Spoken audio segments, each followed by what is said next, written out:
Ladies and gentlemen, good afternoon. As you can see there on the screen, I'm Siphiwe Mthiyane. Briefly, I come from a rural area in KwaZulu-Natal called Engonyameni, which is a Tumbumbulu district outside of a big township in Durban called Umlazi.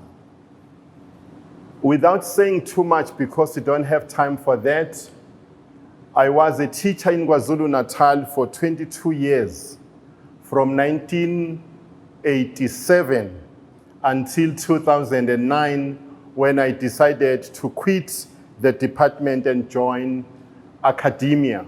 So I started at the University of KwaZulu-Natal from 2009 until 2015.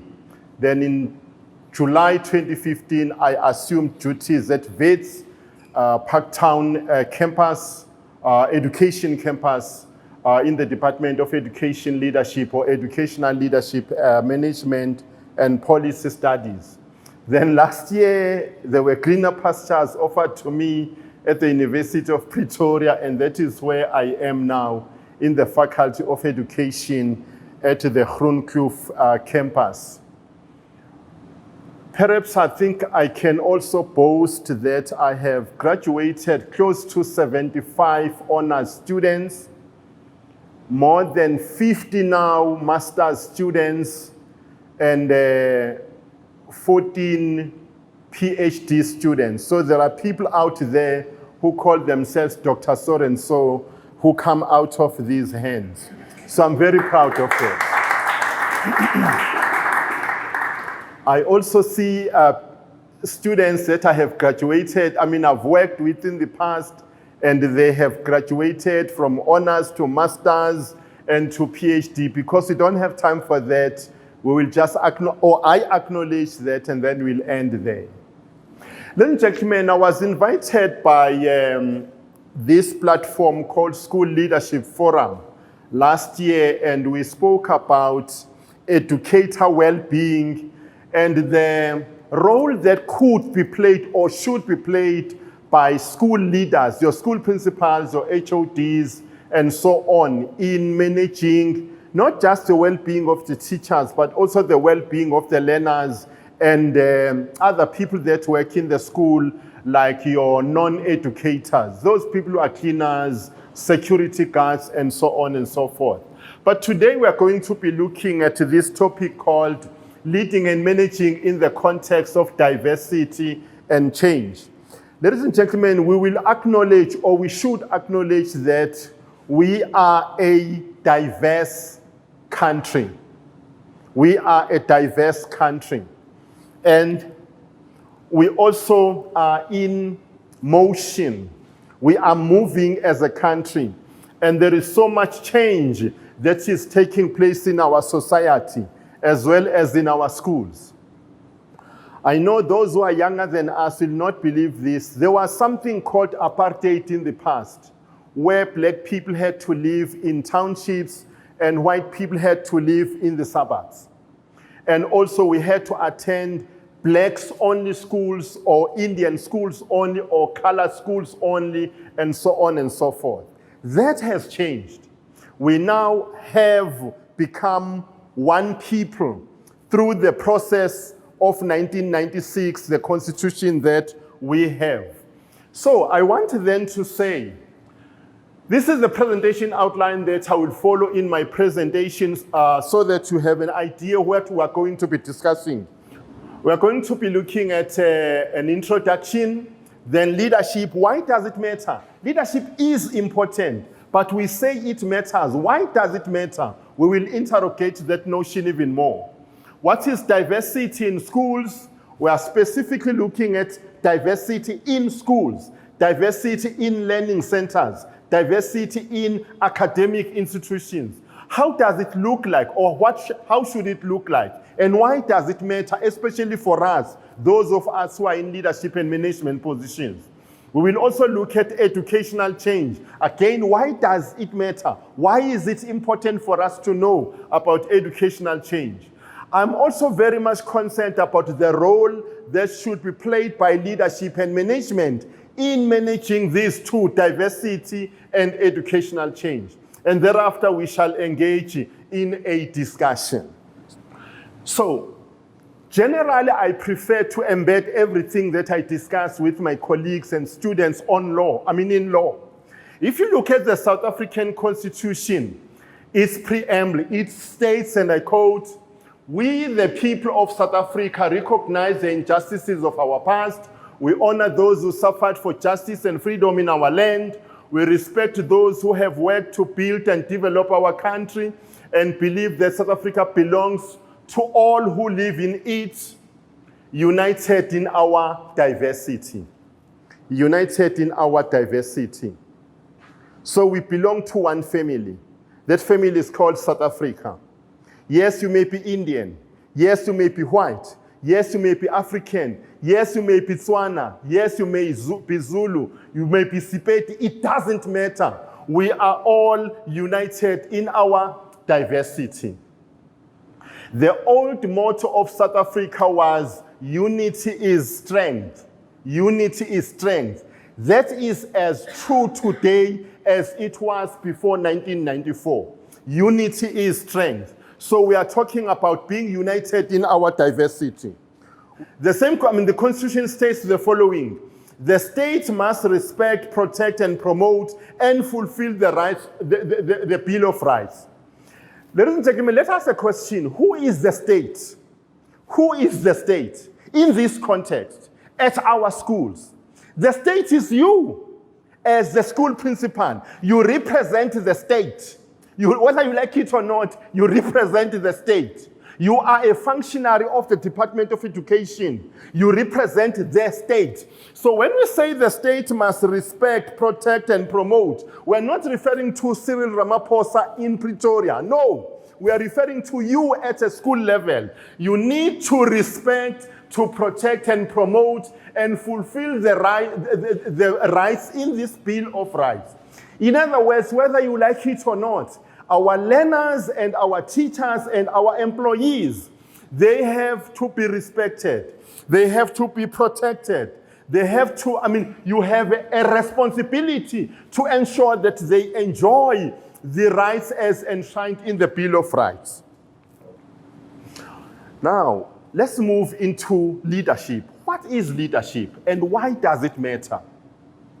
Ladies and gentlemen, there are so many definitions of leadership, but I'm excited by the few that I have cited here.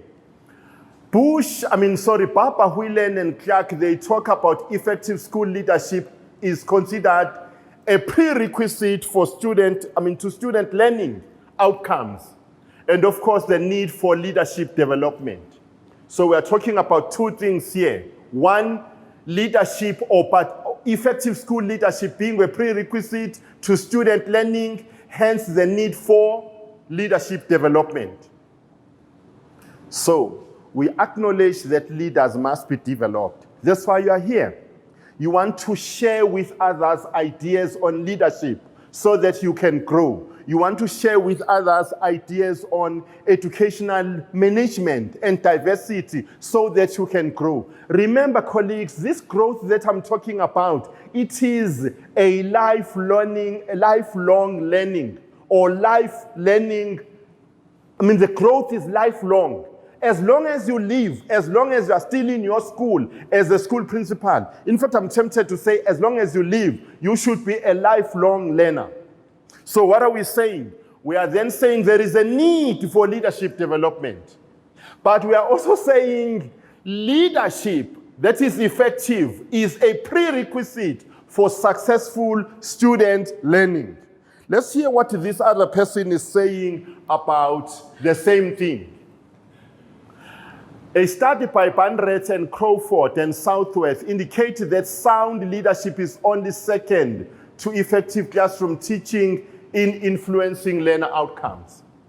Ladies and gentlemen, put differently, we mean to say, if you want a school to succeed, you first need to have a quality teacher in the classroom. That's the first thing that we need. We need a quality teacher in the classroom. Then we need a quality school principal or administrator in the administration block. already you have what? A winning formula. All the other factors of resources in the school, they come as third and fourth and fifth and so on. So what do we need? We need, number one, a quality teacher in the classroom. Therefore, you need to be very selective. You need to be very careful when you employ teachers. Do you think this is a quality teacher? When you look at his or her CV, when you interview him or her, do you believe there is a possibility that this person can be a quality teacher? So what are we saying? We are saying, number one, you need a quality classroom teacher. And then number two, a quality school principal in the administration block. Because these people are going to be working hand in hand for the same thing, which is the success of our learners. Leadership is about direction, planning, and inspiring. Ladies and gentlemen, so many people have spoken about influence or inspiring. People like Tony Bush, for instance, they are known for that. They are talking about leadership as being about influence. When I can influence you to a particular direction. So you have a responsibility as a school leader to influence people in a particular direction. You have a responsibility as a classroom teacher to influence the learners in a particular direction. Yes, those learners may be coming from an informal settlement, some of them, but inspire them to believe that they can be something in the future. Tell them stories about Mandela coming from a rural background to become the president, the first black president of South Africa. Talk about a number of stories. I mean, we are teachers who have got stories to tell about successes. Share those stories with them. That today you may be poor, but your poverty today does not define your future. You can be somebody. Look at your Patrice Motsepes. Sometimes I don't like to use Patrice Motsepe because his success perhaps may be due to your BEEs. When I teach, especially learners, I use someone like, who is Maponya, because I know him very well, Babu Maponya. Babu Maponya, we are told he was fired from wherever he worked. And then he said, I can't live like this. So what did he do? He took whatever money that he got from his employers and bought some meat bones. And then began selling them in Soweto. Before he knew it, everybody knew that at the Maponya family, you can get bones. And you know, as black people, poor, just to have a smell of meat in your meal meant something. From there, he grew and had a butchery. From there, he grew and had supermarkets. Before he knew it, he bought the first petrol garage, the second petrol garage. At some stage, he had, I don't know how many petrol garages in this country and in Swaziland, we are told. And then he became one of the biggest black millionaires. During apartheid, not now when you can get BEE deals. So Maponya for me is the real example of what we can achieve from nowhere to somewhere. So what are we saying here? You need to inspire, you need to motivate your kids that they can be something. So leadership then is about inspiring, influencing others to achieve organizational goals. Because in a school we have goals and we must make sure that we meet them. Or to make the journey to a new and improved state for the school or for the organization or for your circuit or for your district. Good, consistent, and effective leadership propels people in the direction of change, according to Jansen. Thus, the role of the principal is pivotal to the systemic school change, according to Michael Fullen. Leaders need to be aware of theoretical developments and how these might be applied in practice. In other words, what are we saying here? We are saying your actions at school must be theoretically grounded. When people ask you, you know, the other day, about 3 weeks ago now, we were interviewing someone to be employed at the University of Pretoria. One of the questions that I asked this person was, What is the theory that excites you at the moment? And how do you use the theory for your teaching and for your research? So what is the theory that excites you at the moment? And then he spoke about what he called a complexity theory, and then explained himself. If I were to be asked such a question, I was going to talk about servant leadership theory or ethical leadership theory, and how it excites me, and how with my students we research around that theory. So the point I'm making here is that you, as well as the school principal, you shouldn't just be leading your school anyhow. You should be informed by certain theoretical developments, and then make sure that you begin to practice them. If you are an instructional leader, why instructional leadership? If you are a democratic leader, why democratic leadership? And so on and so forth. Collaboratively the school principals, you will be expected to work with your teachers to craft school policies, to sustainably guide your actions as an organization. Dabrin defines leadership as the ability again to inspire. You know this word, inspire. In this case, inspire confidence. Ladies and gentlemen, people will know and will see whether you are worth following or not worth following, because you are either inspiring or not inspiring. We may not like Hitler in Germany. I certainly do not. But we are told that at his Nuremberg rallies, when he addressed the Nazi members, you could even feel a pin falling on the ground, because people would be so attentive listening to his speeches. The very same thing applied to someone like Martin Luther King. He was so inspiring, so much so that I have, for instance, in my email address at the bottom there, that a threat to injustice anywhere is a threat to justice everywhere. And many other famous quotations from him. Those are the kinds of people then that we talk about as very influential. Let's quickly look at diversity now so that we can begin to wind down and then discussion. Another increasingly important aspect of leadership is the need to manage diversity. Manage diversity. You are a leader, you are a manager. You are not just managing the resources. You have got your resources being physical, human, financial, and so on. But the human resource, which are the teachers and the learners, they are diverse. So what do? You need to have skills of managing that diverse environment. Ladies and gentlemen, if you don't read, you don't belong to a school.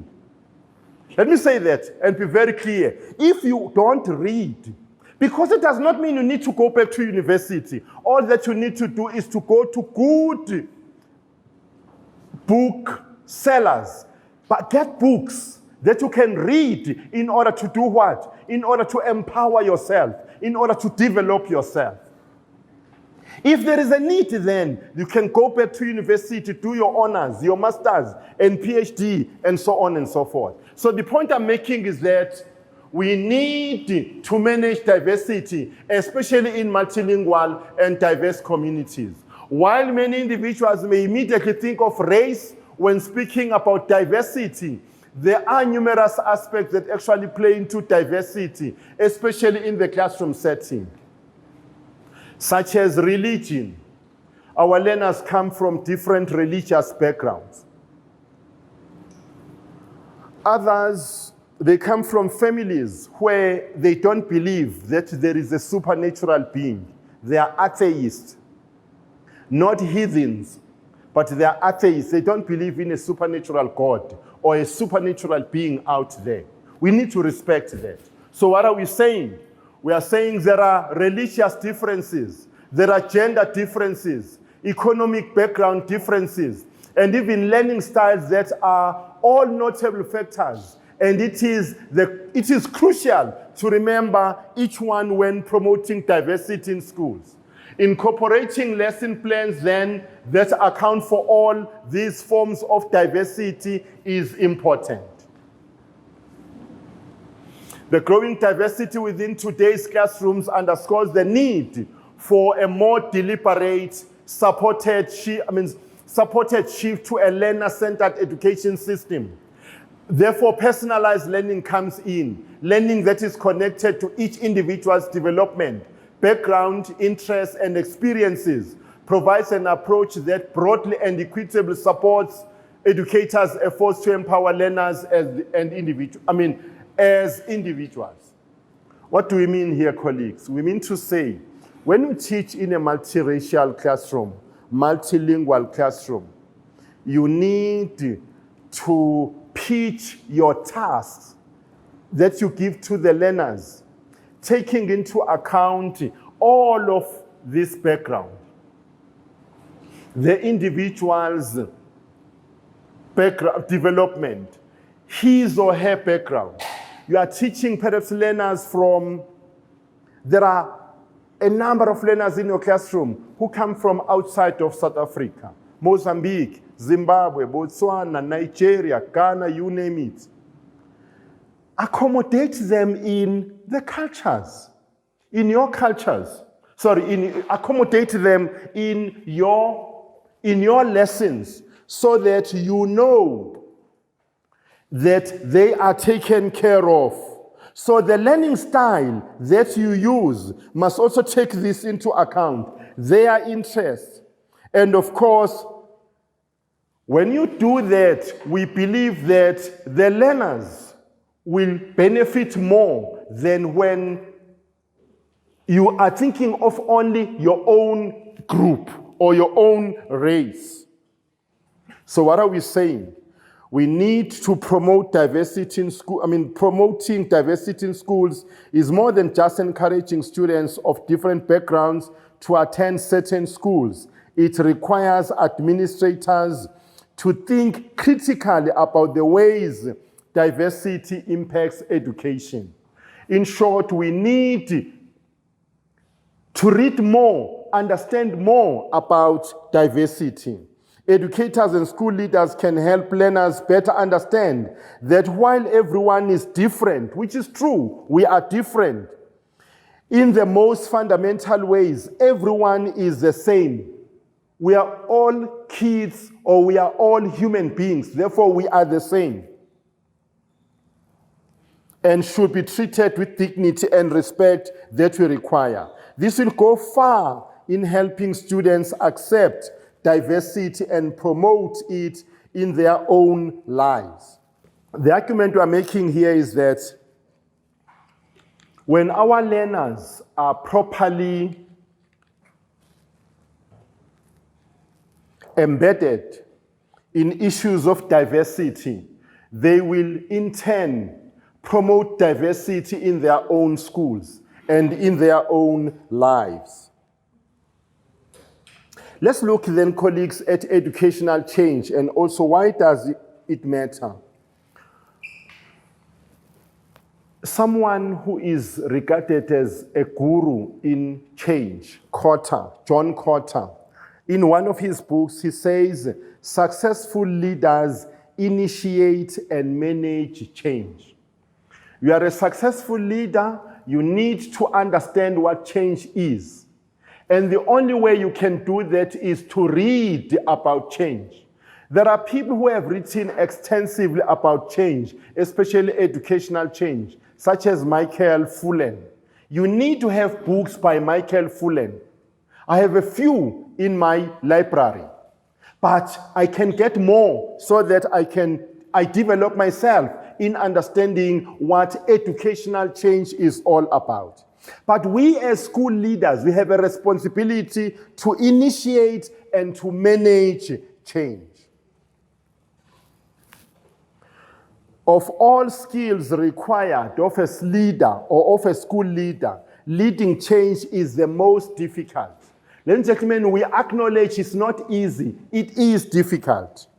Leading change is one of the most fundamental skills demanded of school leaders. 3/4 of school leaders are confident in leading change within their school, but only 1/3 feel equipped to lead broader change beyond their schools.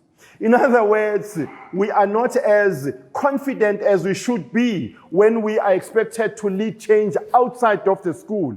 We are more confident about leading perhaps within the school. We also know that successful change efforts have broad-based ownership. You want to have successful change, have broad-based ownership, including formal and informal power. Yes, as a school principal, you have got formal power. But teachers, especially at a school level, who are influential, they've got that informal power. And you need to find a balance. Ensure that positive relationships have been built. Gain support from administration and community awareness. Very important. Community, not necessarily people from outside, but people from within. Your teachers, your learners, your parents, your sponsors, business people, and so on. And then later on, the broader community. Ensure that the change fits the philosophy, the vision, and the culture of the school. Very important. Establish a moral purpose that is relevant to those that are affected. One of the books that are written by Michael Fullen, he speaks about leadership as a moral imperative. As a moral imperative. Human beings have got morals. They have values. They are not like animals out there. Animals, we don't believe they've got morals because they do things that are strange in front of everybody. But you and I, as human beings, you think twice. Do I want to smooch my wife? In public, perhaps no. Because perhaps according to your values, that is not done. Something of that nature. So the point I'm making here is that your change must fit your philosophy, your mission as an institution, and of course the culture of the school. In the future, to have less problems than we have today, especially of racial problems, where some people call others by names.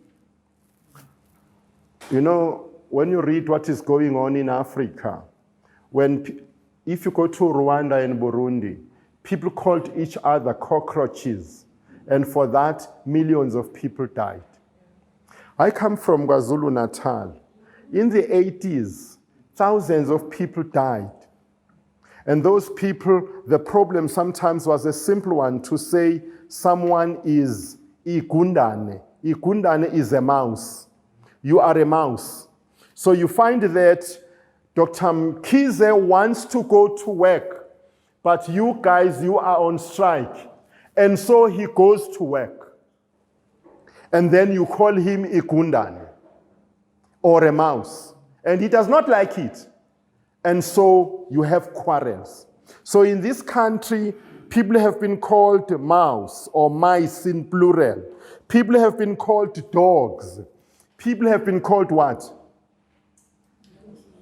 Monkeys, yes, they like the monkeys. So if I look like this, then I'm a monkey, and so on and so forth. In Africa, people have been called cockroaches. They've been called different names. And that has led to civil wars. So what are we saying? We are saying we need to change. We need to be tolerant. Further, as part of this discussion, we interrogated the notions of leadership, diversity, and change. Finally, we emphasized the need for school leaders to be lifelong learners if they seek to remain relevant. You want to remain relevant in what you do? You need to understand your role in managing change and diversity over the other issues that you need to understand at your school.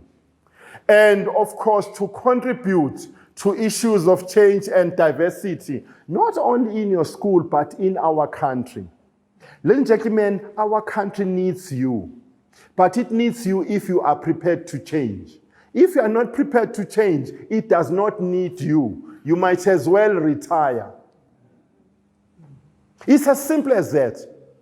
It's as simple as that. If we're still going to believe or to behave like we did before 1994, this country does not need you. This country needs people who embrace the principles of the Constitution. We know what those principles are. They are in chapter 2 of our document. Ladies and gentlemen, thank you very much for listening to me. And I want now to open this session for discussion, for comments, for questions.